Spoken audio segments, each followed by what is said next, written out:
청취자 여러분 안녕하십니까? 스티브 왕보의 미국을 읽다 시간입니다. 이 시간 진행의 문지혜입니다. 이 방송은 현 미국의 상황을 제대로 알고 급변하는 상황 속 크리스천들이 나아갈 방향을 성경적인 관점에서 찾아보는 목적을 갖고 있습니다. 이 시간 함께하실 스티브 왕보 장로님은 전 라팔마 시장과 오렌지 카운티 시협의회장 역임 등 정치와 교육계에 다양한 경험을 가진 분입니다.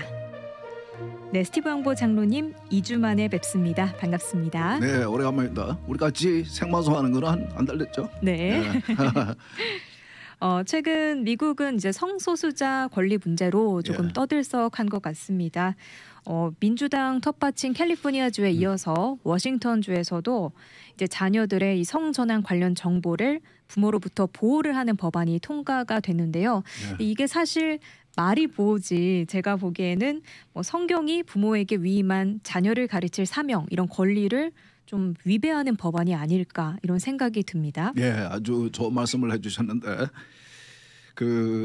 지금 우리가 사실 미국에 많은 일들이 일어나고 있지만은 우리가 일주일에서 30분씩 방송을 하면서 무엇을 전달해야겠는가, 무엇에 대해서 얘기해야 되는가 많은 고민을 하게 되는데 그 중에서도 복음 방송이니까 우리 그 크리스천의 관점에서 성경의 관점에서 우리가 좀 이렇게 중요시 봐야 되는 그런 이슈들을 우리가 이제 주로 이제 얘기를 하고 있는데 방금 지적하신 대로 이 캘리포니아 미국의 50개 주 중에서 민주당이 가장 확실하게 장악을 하고 있는 그야말로 one party government인 캘리포니아에서 여러 가지 성경에 대해서 구체적으로 반하는 그런 정책들을 이제 계속 법안으로 만들어내고 있고 그것에 대해서는 우리가 많은 얘기를 했습니다. 지난번에 제가 말씀드렸지만은 계속 그 아이들의 그들이 사회의 정의라고 생각하는 소셜 저스티스라고 생각하는 그 성정체성 혹은 뭐 성전환 그 트랜스젠더 그리고 이게 뭐 낙태 뭐 이런 것들을 미성년의 아이 자녀들에게도 어린 아이들도 그들이 하고 싶은 대로 해줘야지 부모든지 교회든지 누구든지 방해를 하게 되면은 거부를 하게 되면은 동의를 해주지 않게 되면은 그것은 학대라고 이제 생각을 하는 것 같아요. 그래서 그런 법을 만들고 있고. 그래서 이제 아시다시피 전에도 말씀드렸지만은 이제 낙태라든지 성전환 이런 것을 미성년 아이들에게도 아이들이 학교에서 선생님이나 학교를 통해서 얘기를 하게 되면은 부모에게서 숨겨서 법으로 그렇게 돼 있죠. 부모에게서는 숨기고 그 부모의 동의나 부모의 그게 알리지 않고 낙태 시술을 해주고 그리고 자기가 성전환을 하고 싶다 혹은 나의 성 정체성을 바꾸고 싶다라고 그 선생님에게 얘기하고 학교에서 얘기를 하더라도 부모에게 통보하지 못하도록 그렇게 법으로 해놨죠. 그래서 제가 지난번에 말씀드린 대로 캘리포니아에서는 크리스천 공립학교에서 일하는 크리스천 선생님이 나는 신앙 양심상 도저히 그것은 못하겠다. 그 부모에게 알려야지. 그건 당연한 얘기입니다. 성경적으로 볼 때는 당연한 얘기예요. 부모에게 알려야지 어떻게 그걸 숨길 수가 있느냐. 그랬더니 그 학군에서 그분을 이제 파이어 시켰죠. 그래서 직장을 잃게 된 이제 그런 일도 이제 계속해서 일어나고 있는데 전에부터 말씀드린 대로 이런 일들이 캘리포니아에서 먼저 시작이 돼서 다른 주로 전파가 되는데 특히 민주당이 장악하고 있는 주들로 이제 전파가 빨리 되고 있죠. 그 중에 하나가 이제 워싱턴 스테이트, 워싱턴 DC가 아니고 동부에 있는 DC가 아니고 우리 위에 있는 캘리포니아 위에 오레곤 위에 있는 워싱턴 스테이트, 그 워싱턴 주에서 또 이 비슷한 법안을 또 만들었습니다. 방금 지적하신 대로 성전환이나 성정체성, 낙태 등 이런 것들을 원하는 자녀들에게 부모들에게 그런 사실을 숨기는. 그래서 그 아이들이 원하면은 그 자신 가정을 떠나서 부모를 떠나서 정부의 보호를 받게 하는 이제 그런 법안을 통과를 시켰습니다. 그런데 캘리포니아나 이번에 워싱턴 스테이트나 보면은 이런 법안들이 표결에 붙여질 때는 찬성은 100% 민주당 소속 의원들이고 반대는 100% 공화당 소속 의원들입니다. 이번에도 마찬가지로 워싱턴 스테이트도 주의회가 민주당이 장악을 하고 있기 때문에 수적으로 이제 공화당이 이길 수가 없죠. 그래서 보면은 표결이 됐는데 통과될 때 보면은 상원도 그렇고 하원도 그렇고 100% 찬성은 민주당, 반대는 공화당. 그러나 수적인 열세 때문에 이제 공화당이 그걸 저지할 수는 없었죠. 그러니까 이런 것을 우리가 계속해서 보고 있는데 이것은 이제 그 한 예일 뿐이고, 근데 제가 이것을 참 심각하게 특히 이 성경적인 관점에서 신앙적인 관점에서 심각하게 보는 것은 아까 지적하신 대로 성경은 분명히 우리 부모들에게 자녀를 주실 때에 그 부모들에게 너희 자녀들에게 그리스도 안에서 양육하고 가르치라고 분명히 명령을 하셨고 우리에게 위임을 해주셨습니다. 네. 그래서 부모가 된다는 것은 단순히 육신적인 필요함, 먹을 음식과 그리고 그 shelter, 그 집에 거주할 집을 마련해주고 옷을 의식주로 해결해주고 하는 그런 의무만이 아니고 그 하나님께서 주신 자녀에게 하나님의 말씀으로 그리스도 안에서 가르치라고 했거든요. 그러니까 저는 늘 그거 어떻게 표현하냐면은 부모는 자녀들의 그리스도 안에서 우리는 disciple maker다. 제자 훈련을 하는 사람들이다. 물론 교회도 그런 일을 하지만은 그러나 그 교회 이전에 부모가 하나님께서 그 아이를 맡겨주신 양육을 맡겨주신 그 부모가 그 가르칠 이 책임을 우선적으로 가지고 있다. 그래서 매우 중요한 일이라고 저는 이제 늘 이렇게 말씀을 하고 있는데 그 성경이 주시는 그 명령을 그 위임을 이런 법을 만드는 이런 민주당 측 사람들은 정치인들은 정부들은 어떻게 표현을 하냐면은 그것을 parental abuse 부모의 학대라고 얘기합니다. 그리고 spiritual abuse 영적인 학대라고 얘기를 합니다. 그러니까 우리는 성경 말씀을 믿고 성경 말씀이 가르치는 대로 행하기를 원하는 사람들이기 때문에 그것이 우리의 신앙의 삶이고 우리의 신앙 생활인데 그것을 이 사람들은 학대라고 하기 때문에 저는 이것이 아주 심각하게 받아들이는 것이 이것은 우리 신앙의 자유를 크게 침해하는 그런 이 법안들이다. 저는 그렇게 보거든요. 그래서 사실은 이제 그 깊이 이게 파고들면은 이런 법안들을 만들어지는 뿌리가 있고 그 뿌리는 반기독교적인 반 하나님을 반하는 무신론적인 그런 뿌리를 두고 있기 때문에 이런 법안들이 이런 법을 만드는 사람들의 이런 생각이 나오는 것은 어떻게 보면 자연스럽고 당연한 것인데 중요한 것은 우리가 이 크리스천들이 이런 상황이 계속해서 번져나가고 확대되고 있는 모습을 보면서 우리는 무슨 생각을 해야 되는가, 어떤 일들을 해야 되는가, 이런 것들에 대해서는 우리가 좀 깊이 생각해 볼 필요가 있다. 그것이 우리가 이 방송을 하는 이유가 아닐까 저는 생각이 드네요. 네, 저도 굉장히 동감을 하는데 사실 멀리 갈 필요도 없이 이 남가주 치코에서도 요즘에 굉장한 일이 있었는데 이 치코 통합교육위원회에서 트랜스젠더 학생을 보호하겠다 이러면서 네. 말씀하신 그 비밀 유지 정책을 지지를 했습니다.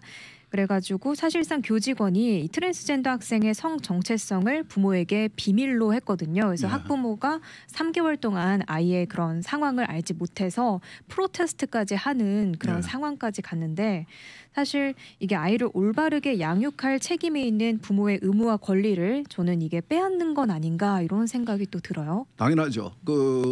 사실 부모가 자녀들을 학교에 특히 공립학교에 맡길 때에는 학문적인 학습적인 공부를 가르쳐 달라고 맡기는 것이지 집에서 우리가 특히 우리 크리스천 부모들이 해야 할 그런 교육을 하라고 대신해 달라고 맡기는 건 아니지 않습니까? 그런데 이 사람들은 자식 우리가 그런 교육을 시킬 때니까 이 부모님들은 but out 당신들은 관여하지 마시오.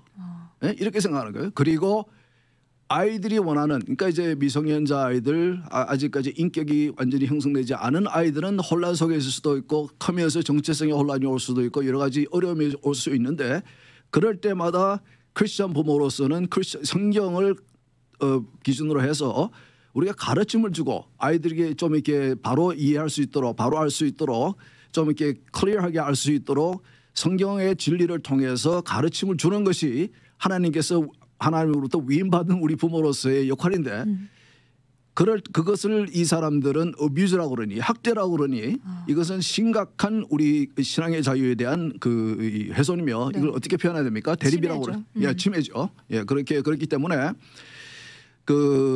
지금 사실 캘리포니아는 정말 이런 쓸데없는 말도 안 되는 이런 일들을 공립학교를 통해서 이제 하고 있고 공립학교 내에서 가르치고 있는 많은 크리스천 선생님들은 정말 큰 고민을 하고 있고 그런데 사실은 그 이 미국 전체에서 50개 주 중에서 학생당 가장 많은 돈을 예산을 쓰면서도 교육에 학습적으로는 꽁찌 정말 애들이 공립학교를 나와도 하이스쿨을 나와도 제대로 읽지도 못하고 산수도 기초 산수도 잘 못하고 이런 그 아이들을 12년 동안 교육을 시켜서 생산해내고 있는 이런 학교에서 이런 데 열심히 올리고 있다는 것에 대해서는 우리 이 크리스천 부모들과 교회들이 우리 크리스천 커뮤니티가 상당히 심각하게 생각을 해야 되고 그래서 스쿨 초이스가 특히 캘리포니아 같은 경우 이 애리조나나 다른 주에 보면은 이제 스쿨 초이스가 이 공화당이 장악을 하고 있는 그런 주들에서는 이 의회가 주의회가 스쿨 초이스를 법으로 만들어서 그걸 허락해 주고 있어요. 그래서 부모님들이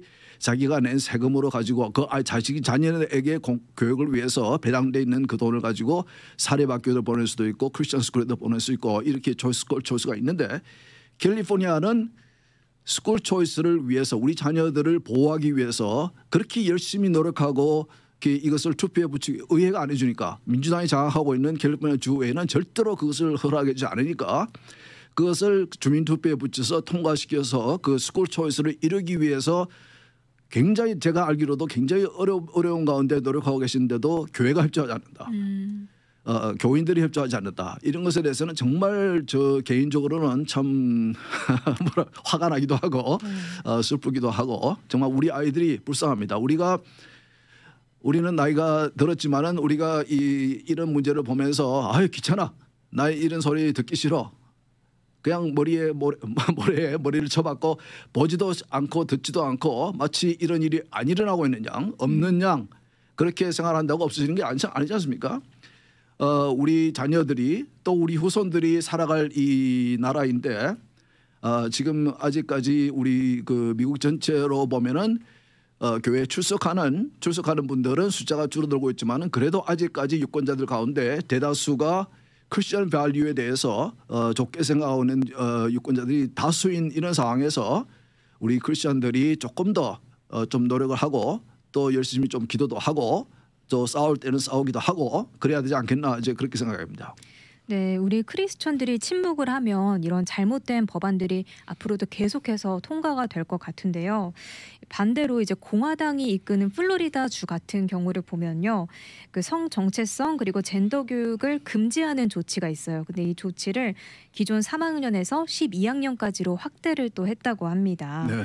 그러니까 이제 성소수자 문제에 대해서 수업을 진행하는 교사는 자격이 정지되거나 또 퇴출까지 될 수 있다 이런 법안인데 캘리포니아랑 되게 정반대로 가고 있는 것 같아요. 그렇죠.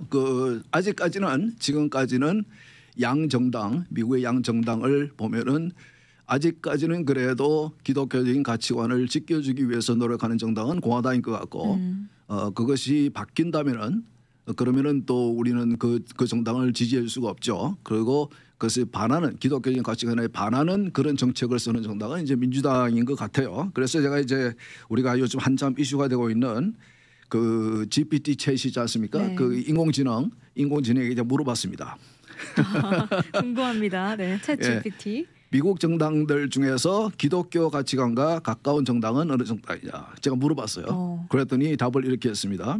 미국에서는 공화당이 보수적인 기독교 가치관과 더 가깝다고 여겨지고 있습니다. 예를 들어 낙태 촉진을 반대하며 전통적인 가족 모델을 지지하는 입장을 취하고 있습니다. 이것은 이제 그 인공지능이 GPT가 인터넷에 있는 여러 가지 그 자료들 논문이라든지 뭐 아리글이라든지 여러 가지 여러 자료들을 다 읽어보고 나름대로 그것을 이제 그 소화를 시켜서 답을 내는 거거든요. 네. 그러니까 이제 그 상당히 그 일반적인 생각이라고 할 수 있죠. 이것이 그러나 이제 이것을 보면은 아직까지는 그러나 내년 대선을 앞두고 대선이라는 것이 내년에 그 작년에 있었던 총선 그러니까 이제 여러 가지 연방 하원 상원 이제 뭐 이렇게 주지사 의원들 모든 선거가 다 있고 대선까지 있는 정말 큰 선거거든요. 이 선거를 앞두고 벌써 공화당 내에서 이런 식으로 우리가 그 기독교적인 가치관을 이제 보호해주기 위해서 특히 낙태라든지 이런 것을 보호해주고 있는데 지난번 작년 선거에서도 우리가 봤지만은 정말 우리가 그 좀 그 타격을 입었다. 선거 결과를 놓고 볼 때는 훨씬 더 그 많은 그 표를 확보할 수 의석수를 확보할 수 있었지만은 그러나 민주당이 아주 공화당 작년 총선을 앞두고 공격할 때에 그 낙태를 가지고 굉장히 공격을 했거든요. 그래서 이제 그 예상했던 만큼의 의석수가 나오지 않았습니다. 그래서 내가 그 선거가 끝난 후에 제가 그런 말을 했죠. 방송에서 공화당이 지금까지는 크리스천 이 성경적인 가치관을 지켜주기 위해서 노력하고 있지만은 그들도 정당인데 정권을 유지하고 정권을 창취하기 위해서는 언젠가는 또 생각을 바꿀 수도 있는 것이다. 그러니 우리가 정신을 차려야 된다. 왜냐하면 사실은 뭐 이제는 공화당도 민주당 내에서도 크리스천들의 숫자가 자꾸 줄어들고 있으니까. 그러나 아직까지는 두 정당 중에서는 한 정당이 더 그 지금까지는 그래도 고맙게 그래서 고맙다고 늘 표현을 하고 있지만은 고맙게 성경적인 가치관을 지켜주는 노력을 하고 있거든요. 그런데 지금 내년 대선을 앞두고 지금 벌써 공화당 내에서는 그런 목소리가 일부 나오고 있어요. 이걸 어떻게 해야 되느냐. 낙태 이슈에 대해서 우리가 어떻게 대처를 해야 되느냐. 그래서 그 민주당에서는 계속 이것을 공화당을 이제 몰아붙이고 있으니까 여성의 그 선택할 권리를 전혀 그게 인정해주지 않는 그런 아주 익스트림한 정당으로 그렇게 이제 몰아붙이고 있기 때문에 이것을 우리가 어떻게 이제 대처를 해야 되냐. 분명히 이제 그 사실 선거라는 것은 공화당을 지지하는 그 유권자들과 민주당을 지지하는 유권자들이 거의 비슷하거든요. 반반쯤 있다 한 그 전체 유권자들 중에서 3분의 1은 민주당을 지지하고 3분의 1 정도는 공화당을 지지하고 나머지 3분의 1 지지하는 정당이 없는 중도 가운데 있는 분들이 선거 때마다 후보에 따라서 이슈에 따라서 왔다 갔다 하면서 선거의 결과를 이제 결정하는 것이거든요. 그래서 중요한 것은 이제 이 낙태 이슈에 있어서도 그 중간에 있는 지지하는 정당이 없는 그 무당층의 그 유권자들을 어떻게 공략을 하느냐, 그들을 어떻게 설득을 해서 우리에게 표를 주도록 하느냐, 이것이 이제 선거의 관점인데 그거에 대해서도 참 그 이 낙태 이슈라든지 우리가 말하고 있는 지금 이런 이 성경의 가치관에 관련된 이슈들은 정말 그 out of fashion 자꾸 이제 좀 이렇게 세태가 변하면서 세속화돼 가면서 많이 동의해 주지 못하는 유권자들이 이제 그런 이슈들이 될 수도 있는 것이거든요. 그렇기 때문에 중요한 것은 우리 크리스천들이 이것들을 지켜야 하는 우리 크리스천 유권자들이 얼마나 열심히 투표하느냐.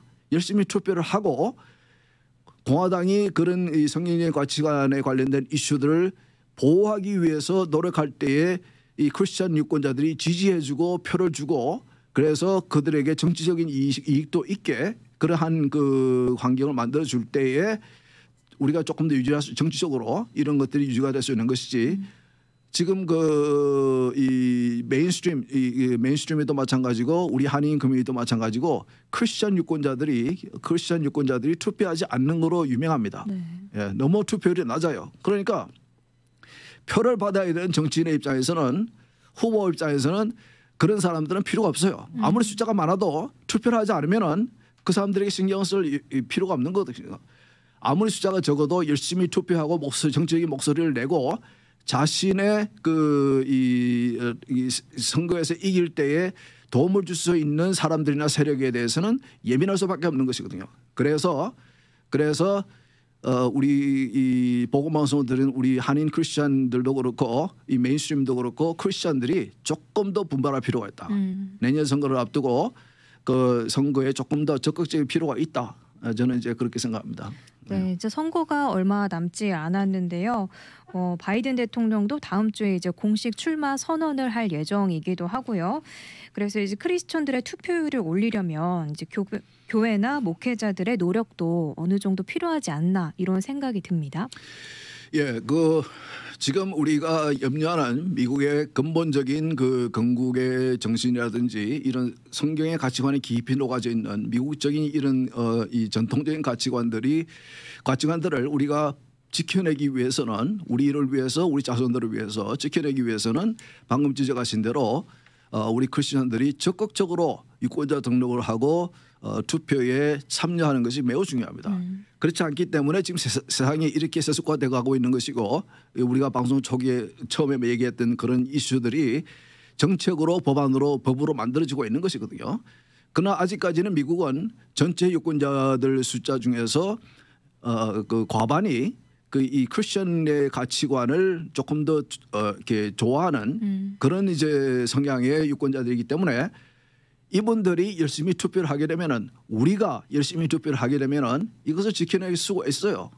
이것들을 이 사람들은 지금 민주당은 사회 정의를 외치면서 정말 한 줌도 숫자적으로 볼 때는 한 줌도 안 되는 이 트랜스젠더라든지 LGBTQ라든지 이런 커뮤니티들 사회 정의라고 외치면서 자녀들을 부모에게서 떼놓으려고 그러고 이러한 일을 하는 것은 정치적인 계산에서 하는 것이거든요. 그분들이 더 열심히 투표하고 더 열심히 정치적인 목소리를 내고 그렇기 때문에 이제 그래서 우리는 우리 같은 사람은 silent majority라고 하죠. 침묵하는 다수.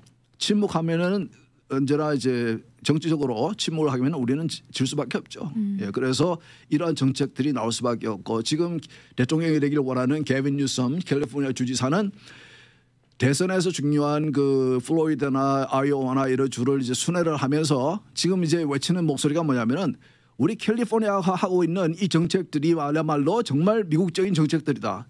내가 대통령이 되겠다는 얘기를 안 하고 있지만은 이 캘리포니아가 쓰고 있는 그러니까 우리가 볼 때는 반성적인 정책들을 미국 전체에 퍼뜨려야 한다. 적용을 시켜야 된다. 이런 말을 이제 하고 돌아다닙니다. 이 사람이. 근데 이제 아까 말씀하신 대로 내년 대선을 앞두고 어느 정도 이제 그 구도가 잡혀가고 있는데 아직까지도 이제 관망을 하고 있는 후보들 지금 관심을 가지고 관망을 하고 있는 후보들이 많이 있는데 그 벌써 지금 4월 달이죠. 4월 말이 되어가고 있는데 올해 8월에 공화당의 첫 대선 예비 선거 토론회가 있습니다. 불과 4개월 후에 4개월 후에 내년 대선을 위한 공화당 후보들의 토론이 시작이 됩니다. 지금은 이제 공식적으로 그 공화당에서 출마하겠다고 이렇게 발표한 분은 이제 트럼프 전 대통령하고 몇 명 안 되죠. 그러나 이제 앞으로 몇 개월 사이에 많은 사람들이 이제 많은 후보들이 이제 그것을 공식적으로 발표를 할 것 같고 민주당에서는 아직까지 이제 바이든 그 현직 대통령이 계시니까 바이든 대통령이 아직까지 공식적으로 발표를 하지 않아서 지금까지 눈치를 보고 있죠. 그런데 방금 지적하신 대로 다음 주에 화요일인가요? 화요일 날 25일 비디오를 통해서 공식으로 발표하겠다. 지금까지는 계속해서 기자들이 작년에도 물어보면은 나는 출마할 거다. 출마할 거로 계획을 하고 있다. 그러나 공식적인 발표는 아직 안 할 것이다. 이제 이렇게 얘기를 해왔는데 근데 이제 너무 이제 이렇게 길어지니까 다음 주에 발표를 할 것 같아요. 그런데 사실 민주당도 이번에는 고민이 참 많습니다. 네. 지금 이제 민주당 바이든 대통령이 벌써 80살이죠 나이가. 그러니까 내년 대선 때면은 82살 그리고 대통령이 당선이 되고 끝날 때면은 86살. 그렇죠? 그러니까 지금도 그분이 나이가 80살이지만 여러분들 자세히 보시는 분들 아시겠지만은 80살도 이게 좀 젊은 80살이 있고 좀 나이가 든 80살이 있어요. 이게 육적으로나 혹은 이제 지적으로 상당히 alert 있는 그런 이제 젊은 80살이 정정하신 80살이 있고 바이든 대통령 우리가 볼 때마다 굉장히 말 실수라도 많이 하고 이렇게 말하는 그 이 에너지가 많이 떨어지고 그리고 이게 자꾸 넘어지기도 하고 이런 실수를 많이 하죠. 그래서 그 의학 그 전문가들이 바이든 대통령은 80살 치고는 상당히 좀 이렇게 좀 나이가 많이 든 그 노쇠하던 그런 80살이라고 보고 있는데 2년 후에 내년에 출마를 하게 해서 당선이 되면은 그분이 4년 동안 다 대통령직을 유지할 수 있겠는가 하는 이제 그런 퀘스천이 있죠. 그렇기 때문에 부대통령을 러닝메이트를 누구로 삼을 것인가에 대한 관심이 커질 거예요. 왜냐하면 4년 동안 당선이 되더라도 대통령은 그 임직을 다 끝내지 못할 가능성이 커지기 때문에 네. 그렇기 때문에 이럴 경우에 지금 인기가 없는 해리스 부대통령을 그대로 러닝메이트로 가지고 가느냐 그런 이제 문제도 고민도 있고 그리고 이런 상황에서 바이든 대통령이 이제 그 다시 출마하는 것에 대해서 민주당 내에서도 상당히 좀 염려가 많이 있고 그리고 민주당 내에서도 다른 후보들도 마땅한 후보들이 많지 않기 때문에 상당히 고민이 되는 것 같은데 공화당은 보니까 상당히 이제 좀 쟁쟁한 후보들이 많이 있어요. 예, 그 플로리다의 주지사인 그 론 디센티스 론 디센티스도 있고 이제 그 출마하려고 하는 그 이 부대통령 그 친구도 있고 이렇게 많이 있는데 이제 지금 현재로서는 이제 트럼프 전 대통령이 그 이 지금 현재 이게 여론조사를 해보면은 1등으로 지금 되고 있고 네. 그래서 이대로 가면은 그 바이든 대통령이 자기가 얘기하는 대로 실제로 출마를 하고 이렇게 끝까지 간다 그러면은 지금 현재 아무도 알 수는 없지만은 현재로 봐서는 트럼프 대통령과 바이든 전 대통령의 그 2년 전에 그런 재대결이 되지 않겠는가. 예, 그렇게 이제 보이는 것 같아요. 네, 굉장히 또 기대가 되는데 사실 우리 크리스천들이 목소리를 내기에 아직 늦지 않은 시점인 것 같아요. 그런데 이제 많은 크리스천 분들이 대통령 후보들이 많긴 한데 내가 보기엔 좀 뽑을 사람이 없다. 이래서 투표를 안 하시는 분들도 계시거든요. 그 말은 저는 동의합니다. 네. 그 사실 대통령 후보들도 그렇고 이게 선출직에 출마하는 분들을 보면은 저분들보다도 훨씬 더 실력 있고 정말 도덕적으로 훌륭하고 이렇게 잘할 수 있는 그런 분들이 많이 계신데 참 왜 저런 분들만 이렇게 후보로 나오느냐 정당들은 왜 저런 후보밖에 내세우지 못하느냐 그렇게 답답하게 생각하시는 분들이 많이 계실 거예요. 네. 근데 이제 미국에 이런 표현이 있습니다. 여러분들이 당신이 생각하는 그 후보 당신이 정말 그 훌륭한 후보라 꼭 저 사람은 난 대통령이 됐으면 꼭 그 상원의원이 됐으면 하원의원이 됐으면 하는 그 후보 정말 아이디얼하게 정말 최고의 후보라고 생각하는 그분들은 절대 당선될 수 없습니다라는 이제 그런 표현이 있어요. 그 무슨 소리야? 무슨 소리일까요? 왜 아니 그렇게 훨씬 바이든보다도 트럼프보다도 훨씬 훌륭한 사람인데 내가 생각하는 사람은 왜 그 사람이 당선이 안 돼? 왜냐하면은 그 사람은 절대 출마하지 않을 것이기 때문입니다. 이제 그런 표현이 있어요. 그런 말이 있어요. 그 말은 무슨 말이냐면은 그 정말 그 이 트럼프 대통령 전 대통령보다도 바이든 대통령보다도 훨씬 더 실력 있고 정말 잘할 수 있는 사람들이 미국에 많이 있습니다. 네. 그러나 많은 분들이 그런 분들이 출마를 안 하시죠. 그렇기 때문에 우리는 유권자로서 어쩔 수 없이 출마한 사람들 중에서 선택을 해야 하는데 제가 볼 때는 크리스천들의 유권자들의 문제점 뭐냐면은 크리스천적 성경적인 관점에서 볼 때 누구도 어느 후보도 마음에 들지가 않아요. 네. 너무 도덕적으로 문제가 있고 너무나 좀 이렇게 좀 자질도 좀 좋은 것 같지 않고 그러니까 아예 투표를 안 하시는 분들이 제가 볼 때는 많은 것 같아요. 아유 저런 거 보면서 토론회 보면서 아유 저 뭐야 대통령이 있던 사람이 어떻게 저렇게밖에 못해. 그러면서 어느 후보에도 출마한 어느 후보에게도 이렇게 그 지지를 나는 이 사람들 지지할 수 없어. 투표해 줄 수 없어. 내가 투표해 준다는 건 지지 안 하는 건데 나는 투표를 해줄 수 없어라고 투표를 포기하는 크리스천들이 많은 것 같아요. 그는 우리의 기대치가 크리스천으로서 우리의 기대치가 상당히 높기 때문에 그런 것 같아요. 네. 그러나 우리가 기억해야 되는 것은 현실적으로 볼 때 그분들 가운데 예를 들어서 바이든 대통령과 트럼프 전 대통령이 다시 재대를 하게 된다고 그러면은 두 분 중에 한 명이 대통령이 되는 것인데 우리가 그분들의 개인적인 사생활이나 자질을 볼 때는 정말 실망스럽지만은 정말 누구에게도 투표해 주고 싶지 않지만은 네. 그러나 우리는 트럼프 대통령 4년 동안 한 그분이 쓴 정책들을 봤고 그리고 바이든 대통령이 지난 2년 반 동안 써온 정책들을 봤는데 두 분들이 쓴 정책들은 상당히 상반되는 반대되는 그런 정책들이었습니다. 네. 특히 성경적인 가치관에서 볼 때에 상당히 대립이 되는 그런 정책들을 쓰는 것이었어요. 그래서 우리는 정치를 뽑을 때에 우리가 마음에 안 들더라도 그래도 그분들이 쓸 정책이 무엇인지 그 정책을 보고 우리는 투표를 해야 되는 겁니다. 정말 마음에 안 들죠. 그분들의 사생활을 보면은 저는 대부분의 정치인들이나 과거의 대통령들이 거의 유사했다고 저는 봅니다. 물론 차이가 상대적인 차이는 있지만은 그러나 우리가 그런 이유 때문에 크리스천 유권자들이 다수이면서도 투표하지 않는다면은 그는 우리가 캘리포니아에서 보고 있는 이런 정책들이 법안으로 만들어지고 우리 후손들이 살아가야 될 이 나라의 그런 법안들이 만들어질 거라는 그런 것을 우리는 기억을 해야 될 것 같습니다. 네, 스티브 왕보 장로님 오늘 함께해 주셔서 정말 감사합니다. 네, 저희는 다음 주 금요일 이 시간에 또 새로운 이야기로 찾아뵙도록 하겠습니다. 지금까지 진행의 문지혜였습니다. 감사합니다. 네, 수고하셨습니다. 미주 복음 방송은 예수님만 전해요.